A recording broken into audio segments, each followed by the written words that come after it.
Ireland is full of ghost stories, and one of the most famous of them all is the story of a ghost who returned to the living world with the sole intention of righting a wrong. What makes this ghost story so famous and memorable is because James Haddock was acknowledged and celebrated by the Bishop of the time, Dr. Jeremy Taylor. This gave the story a very strong foundation to be passed down through the years as an Irish ghost story.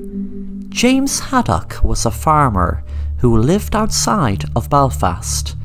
James died in the year 1657, but after his death, his spirit had returned to the land of the living to avenge those who did him wrong. James Haddock had made a will that those who should inherit his manor house and farm were his wife Arminel. His young son John Haddock was to receive the rest of it once he reached the age of 21. Mr. Davis was the name of the executor of James's will. Davis married James's wife Arminel a few years after James's death. It was then was the start of the reason for James's spirit to start his haunting, as after James's death, Mr. Davis changed James's will where he put his own son as the beneficiary instead of John Haddock, who was the rightful heir. Davis would have got his own way only for the haunting of James Haddock. It started one night during September. James's friend Francis Taverner was on his way home to Hilborough. Nothing was out of the ordinary until suddenly his horse stopped on the Drumbridge near Brumbeg. Taverner wondered what was wrong, but didn't think much of it, so just got off his horse and led him across the bridge. Suddenly he got a start when he saw a figure in a white coat appear right in front of him. Francis couldn't believe his eyes because the white figure in front of him looked exactly like his friend James Haddock, who had passed away 5 years before. Francis was shocked to the core when the ghostly figure begged him to make sure his son was the rightful owner of the land that was due to him. Francis refused and jumped on his horse and raced away like a racehorse. Francis heard a very strong wind and screeches almost like a banshee when all of this was happening. Francis was happy to arrive home, and as soon as he did, he fell down on his knees and prayed to God to protect him from whatever he just saw. The next night, Francis still wasn't over the shock of seeing his friend's ghost when he suddenly saw him again. As he was sitting by the fire with his wife, he was disappointed his wife could not see the ghost, and wondered why.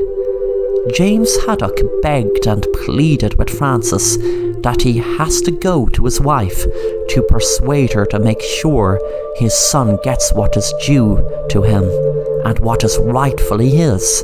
He begged for him to make sure justice was done and to right the wrong.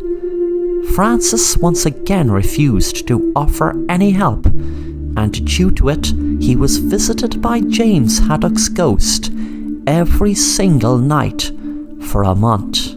Francis was in a very bad place and knew he had to get away from it all, so he fled to Belfast.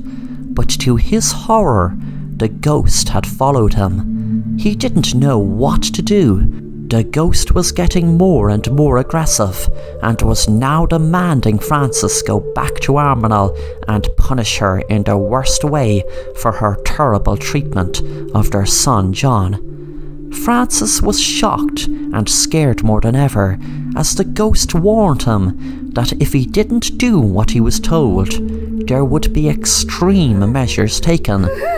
Francis Taverner knew he had to confide in someone and couldn't think of anyone else to go to for help besides his local chaplain. Francis explained the whole story from the very first time he saw the ghost on the bridge to the night before. When the chaplain was told not long after he had the whole story, he then went to visit Dr. Lewis Downes, who was the vicar of Belfast at the time. The three men went to see Davis to explain the ghost's message and demand. Davis laughed at the men as if he was just told a very funny joke. He refused to make any change to the will and refused to give up any land. After none of what was done so far worked, the ghost of James Haddock had told Francis Taverner to take the matter to court. Francis knew that this would be farcical because 1, they would laugh at the idea of a ghost, and 2, there was no witness. The ghost must have known Francis's worry, as he said, "Don't worry about them not believing you, for I will appear myself in the court. When you are the judge or whoever calls upon me, I shall appear." The court was held in Carrickfergus, and it was under the title "The Court Case to Return the Estate to John Haddock." The opposing counsel mocked and jeered the idea and began to call for James's ghost to appear. He started shouting in a mocking tone, "James Haddock! James Haddock! James Haddock!" On the third mention of James's name, he received a ghostly, creepy, out-of-this-world response.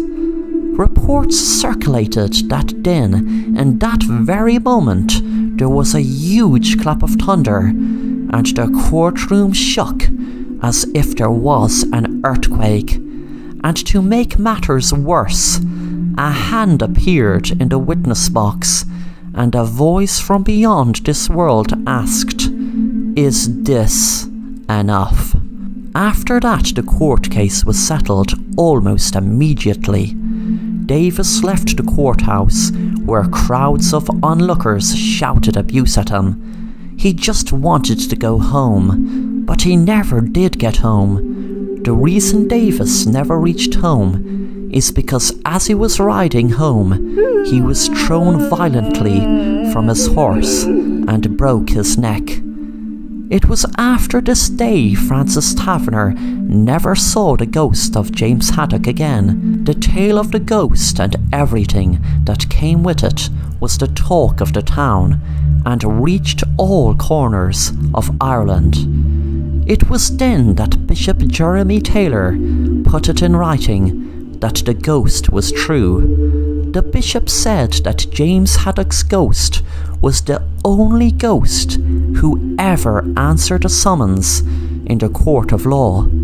James Haddock was buried in Drunbeg Parish church courtyard in the 17th century.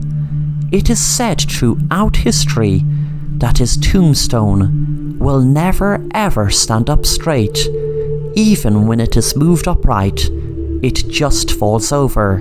To this day, it lies in moss and dirt. Is the reason the tombstone doesn't stand upright a message from James? Is he trying to tell us something?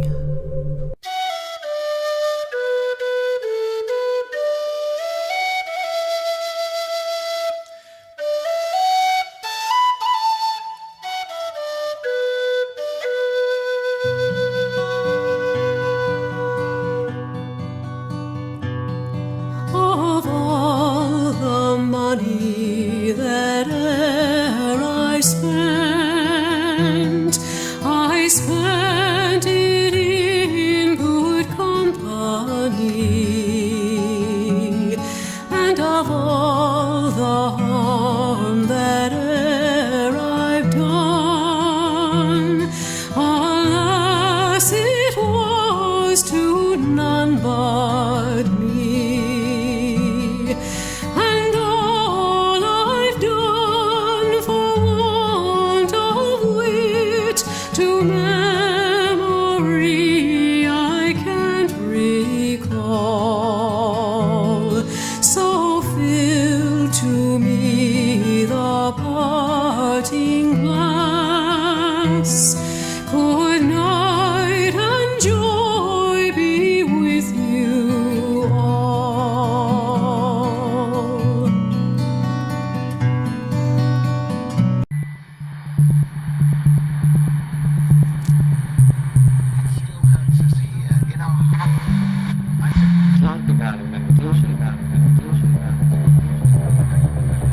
One of the most wretched haunted house stories is from the year 1912. And what makes the story so wretched is that the story is true. On June 10th, 1912, Josiah and Sarah Moore were stabbed to death inside of their home in Villisca, Iowa. It was just like any night, and both Sarah and Josiah were in the house with their 4 children and 2 friends who were spending the night. Unfortunately, they were all killed. To this day, the crime remains a mystery. Nobody really knows who killed them, what killed them, and why.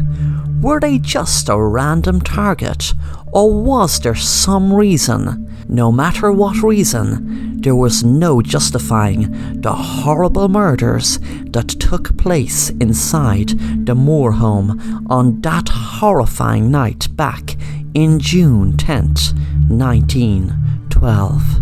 The Moore's home is considered to be one of the most haunted houses in the United States of America.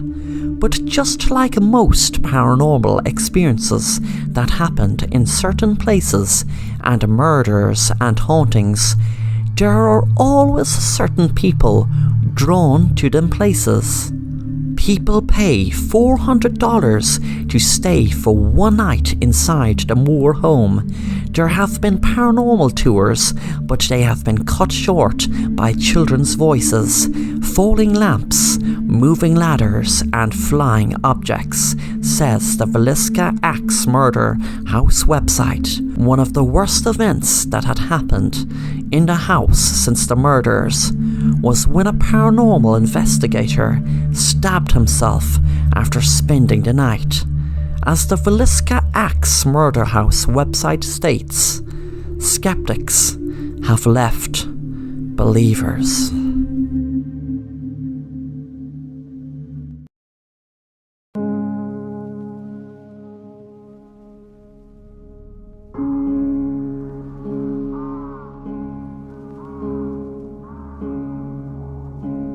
I had a long day and even longer night, and was so tired getting home.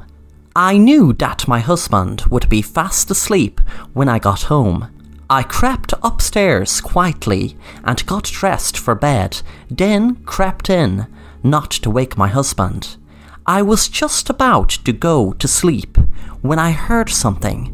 I thought it was my husband up and about, but then I knew it wasn't, as I could hear his snoring.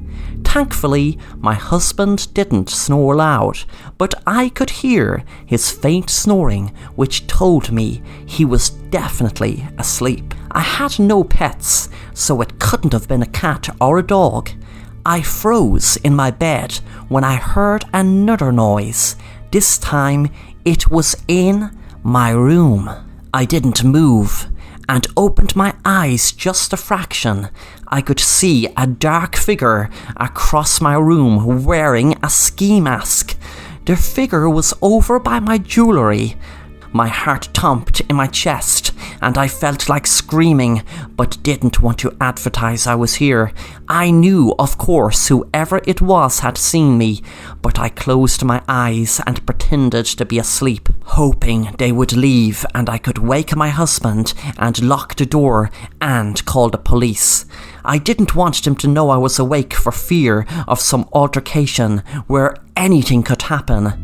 Whoever was in the room, it could be a crazy man or woman, they could be a serial killer or just some crazy addict. All these crazy thoughts ran through my mind as my heart beat faster and faster as I felt sweat fall from my brow onto my cheek. I continued to be asleep.